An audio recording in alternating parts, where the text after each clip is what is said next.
à tous et bienvenue sur BFM Paris. Je suis ravie de vous retrouver pour ce nouveau numéro d'Île-de-France Découverte. Au programme aujourd'hui, on vous dit tout sur la forêt de Fontainebleau et ses 22 000 hectares de nature préservée, classée réserve mondiale de biodiversité par l'UNESCO. Mon invité nous présentera les différentes activités qui y sont organisées. Puis découvrez les enquêtes du Louvre, un podcast qui mêle art et crime au cœur du plus grand musée du monde. Parfait pour en apprendre plus sur des chefs-d'œuvre sous forme d'enquête policière. Le tout depuis chez soi. C'est parti pour Île-de-France Découverte.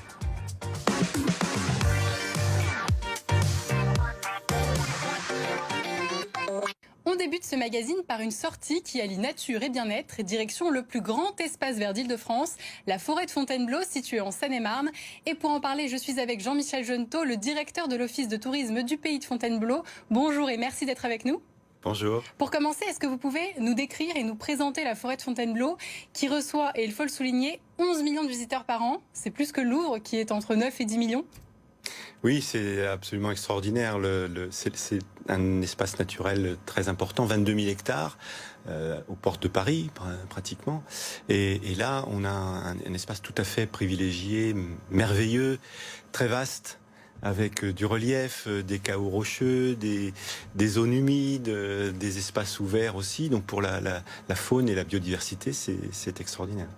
Et est-ce qu'à Fontainebleau, vous avez vu une hausse des franciliens qui viennent, qui cherchent un endroit près de chez eux, et dans le contexte actuel, qui cherchent aussi peut-être à se reconnecter un petit peu à la nature ?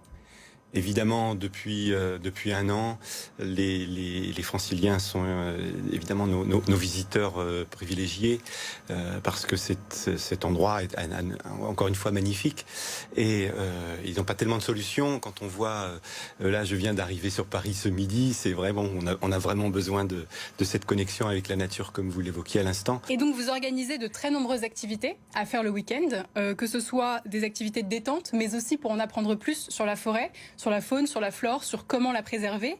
Et vous organisez notamment de la sylvothérapie. Qu'est-ce que c'est ? Alors la sylvothérapie, les Japonais appellent ça un bain de forêt. Voilà, donc ça révèle bien le bénéfice qu'on peut en retirer. Hein, on en retire un bénéfice physique et psychologique. C'est d'abord une marche relaxante, mais aussi une prise de conscience des bienfaits de la forêt. Et on en profite vraiment avec ses 5 sens quelque part. Et donc on a des spécialistes qui encadrent ça, qui sont passionnés et qui sont experts du sujet. C'est vraiment quelque chose d'apaisant et dans les temps actuels, c'est très très intéressant comme activité. Et autre activité absolument passionnante que vous proposez, c'est l'introduction à la photographie animalière. Qu'est-ce qu'on y apprend et quels animaux on peut voir dans la forêt de Fontainebleau ?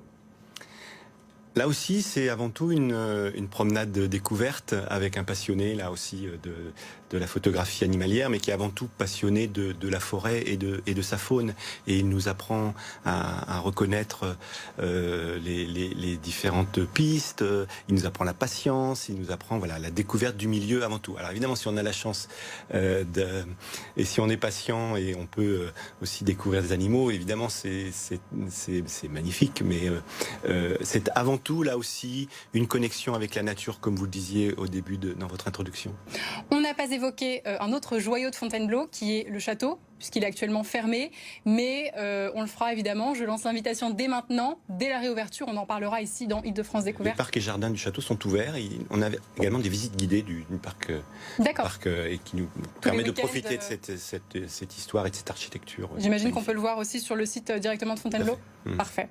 Eh bien écoutez, merci beaucoup Monsieur Gentot d'être venu sur notre plateau. Vous êtes, je le rappelle, le directeur de l'Office du tourisme du pays de Fontainebleau. Et pour connaître la liste de toutes les activités disponibles et réservées, rendez-vous sur le site donc fontainebleau-tourisme.com. Un œil sur notre agenda du week-end et aujourd'hui je vous propose une visite du Salon de la gastronomie des Outre-mer et de la francophonie. Pour cette 6e édition, Babette de Rosière, qui en est la fondatrice, a mis en place une visite virtuelle interactive. D'habitude, le salon a lieu au Palais des Expositions à Porte de Versailles, mais cette année c'était impossible. Donc tout se passe virtuellement sur le site sagasdom.com. L'objectif de ce salon est de mettre en lumière la richesse et la diversité de la France d'Outre-mer qui compte plus de 2 millions d'habitants. Sur le site, vous pouvez donc visiter le salon et ses stands comme si vous y étiez. L'occasion de découvrir des produits et des traditions des Outre-mer. Il y a également des conférences et des ateliers à suivre en direct. Sachez aussi qu'une grande tombola solidaire est organisée en faveur de l'association Rose Up qui aide les femmes touchées par le cancer. 10 lots sont à gagner, notamment des billets d'avion. Vous pouvez acheter votre ticket directement sur le site sagasdom.com. Vous avez jusqu'au 29 avril pour profiter de cette 6e édition du Salon de la gastronomie des Outre-mer et de la francophonie.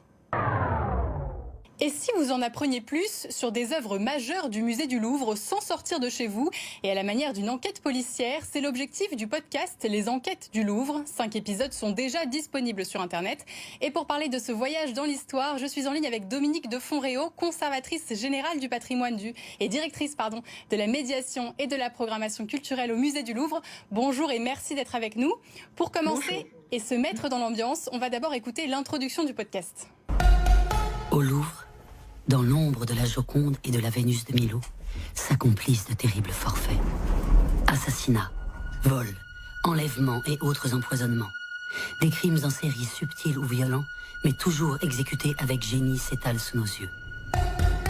Le Louvre est un endroit dangereux. On vient de l'entendre, c'est l'actrice Romane Boranger qui prête sa voix à ce podcast. Est-ce que vous pouvez nous présenter le concept des Enquêtes du Louvre ?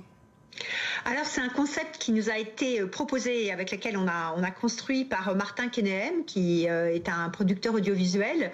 Et l'idée, c'était de dire qu'au Louvre, il y a plein d'histoires qui se sont passées et donc qui méritaient d'y avoir des enquêtes. Et ces enquêtes, c'est la manière de poser des regards un peu nouveaux sur les œuvres en ayant différents points de vue. Donc c'est vraiment comme des enquêtes policières ou comme des enquêtes de romans policiers, si on peut dire comme ça, sur des œuvres choisies. Et donc ce sont de vraies histoires autour de certaines œuvres racontées par une équipe d'enquêteurs. Parmi eux, vous avez fait appel à une véritable capitaine de police, une navigatrice et même un ancien cambrioleur. Oui, même un ancien cambrioleur. Ça, c'était très amusant parce que c'était notamment pour l'histoire du Régent, qui est un de nos podcasts qui marche le mieux, d'ailleurs, qui fonctionne très bien. Le Régent, ce diamant célèbre des bijoux de la couronne.